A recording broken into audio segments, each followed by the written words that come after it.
ADN న్యూస్కి స్వాగతం. Model polling stations అని, యూత్ పోలింగ్ స్టేషన్స్ అని, ఉమెన్ పోలింగ్ స్టేషన్స్ అని కూడా మనము కమిషన్ గైడ్లైన్స్ ప్రకారం మన నియోజకవర్గంలో పెడుతున్నాం. అంటే అక్కడ కొంచెం డిఫరెంట్గా ఉంటుంది. యూత్ పోలింగ్ స్టేషన్స్ అంటే అక్కడ వచ్చిన స్టాఫ్ అంతా కూడా యూత్, అంటే యంగ్స్టర్స్ ఎంప్లాయీస్ ఉంటారు.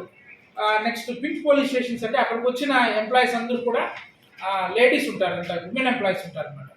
మోడల్ పోలీస్ స్టేషన్ అంటే కొంచెం డిఫరెంట్గా అక్కడ చైర్లు వేయడం అయితేనేమి, వాళ్ళకు కాసేపు కూర్చోవడానికి, రిలాక్స్ అవ్వడానికి అయితేనేమి, పేపర్స్ చదువుకోవడానికి అని కొత్తగా క్రియేట్ చేస్తున్నారు. అవి కూడా మనం ఎస్టాబ్లిష్ చేస్తున్నాం. తర్వాత మీకు ఇంకా ముఖ్యంగా చెప్పడం ఏంటంటే, మనము అందరికీ కూడా ఓటర్ స్లిప్స్ ఇవ్వడం జరిగింది.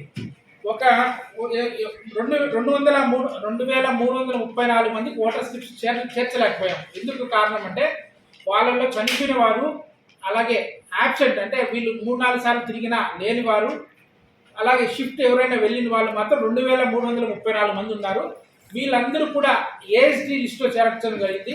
అంటే వీళ్ళు ఎవరైనా వస్తే వాళ్ళు 2 ప్రూఫ్లు చూపించి వాళ్ళు ఓటు వేయచ్చు, దానికి సమస్య లేదు. దాన్ని ఏఎస్డి లిస్ట్ అంటాము.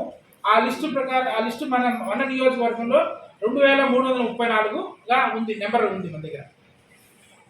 తర్వాత మీకు తెలుసు 100 మీటర్లు ఒక లైనింగ్ ఉంటుంది పోలింగ్ స్టేషన్ నుంచి, అలాగే 200 మీటర్లు ఉంటుంది. ఎవరైనా సరే 200 మీటర్లు దాటి లోపల రావడానికి వెహికల్ అలౌడ్ లేదు. ఎవరైనా సరే అక్కడ దిగి 100 మీటర్లు దాటి లోపలికి రావాలి. సో 200 మీటర్ల తర్వాత ఎవరైనా వాళ్ళు చిన్నపాటి క్యాన్వాసింగ్ చేసుకున్నా కూడా అది మరి ప్రజలను ఒప్పిపెట్టేటట్టుగా, ఓటర్లు ఒప్పిపెట్టేటట్టు క్యాన్వాసింగ్ అక్కడ కూర్చొని వాళ్ళు ఒక చిన్న టెంట్ కూడా వేసుకొని వాళ్ళకి ఎవరైనా ఓటర్లు తెలియనట్టు హెల్ప్ చేసేటట్టు ఉండాలి తప్పితే అది క్యాన్వాసింగ్ మోడ్లో ఉండకూడదు. అది 200 మీటర్ల తర్వాత మాత్రమే అన్నమాట. అలాగే బూత్ బయట మన booth level officer voter facilitation సెంటర్ని పెట్టుకుంటారు. ఓటర్స్కి ఏమైనా ఇన్ఫర్మేషన్ కావాలంటే ఇవ్వడము, అలాగే లోపల పోలింగ్ బూత్లో ఉన్న పోలింగ్ పర్సన్స్కి ఏమైనా ఇన్ఫర్మేషన్ కావాలనేది కూడా అందిస్తారు వాళ్ళు.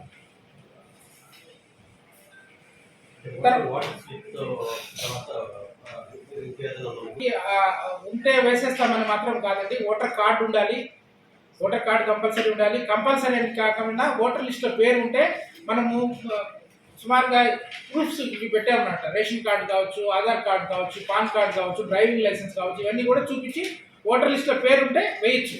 అది మనకు ఓటర్ స్లిప్ లేకపోయినా, ఓటర్ కార్డు లేకపోయినా వేయకపోవడానికి కారణం కాదు. మనకు ఓటర్ లిస్ట్లో పేరు ఉంటే వేరే ప్రూఫ్స్ ఏదైనా కూడా చూపించి మనం వేయడానికి వీలవుతుంది. ఆ ప్రూఫ్స్ లిస్ట్ కూడా మన పోలింగ్ బూత్ బయట డిస్ప్లే కూడా చేసింటారు దాని మీద. తర్వాత ముఖ్యంగా ముఖ్యంగా చెప్పడం ఏంటంటే, సెల్ ఫోన్స్ ఖచ్చితంగా వాళ్ళు తీసుకురాకపోవడం మంచిది అనుకుంటాం. ఎందుకంటే మేము సెల్ ఫోన్ డిపాజిట్ పాయింట్స్ పెట్టలేకపోతున్నాము. కొన్ని చోట్ల బిఎల్ఓస్ తీసుకుంటారు తప్పితే, కానీ ఇది మాత్రం సెల్ ఫోన్స్ లోపలికి ఎవరికి అలౌ లేదు. ఒక పోలింగ్ ఆఫీసర్స్లో ఒక పీఓకి మాత్రమే ఉంటుంది. అది కూడా సైలెంట్లో పెట్టుకుంటారు తప్పితే ఏజెంట్లకు కావచ్చు, క్యాండిడేట్లకు కావచ్చు, ఓటర్ వేసే వాళ్ళకి కావచ్చు, ఎవరికి కూడా పోలింగ్ బూత్లోకి సెల్ ఫోన్ అలౌడ్ లేదు. కాబట్టి అక్కడ ఫోన్ తీసుకొని వచ్చి మళ్ళీ వెనక్కి పోతున్నాము, మమ్మల్ని ఇబ్బంది పెడుతున్నారనే మాట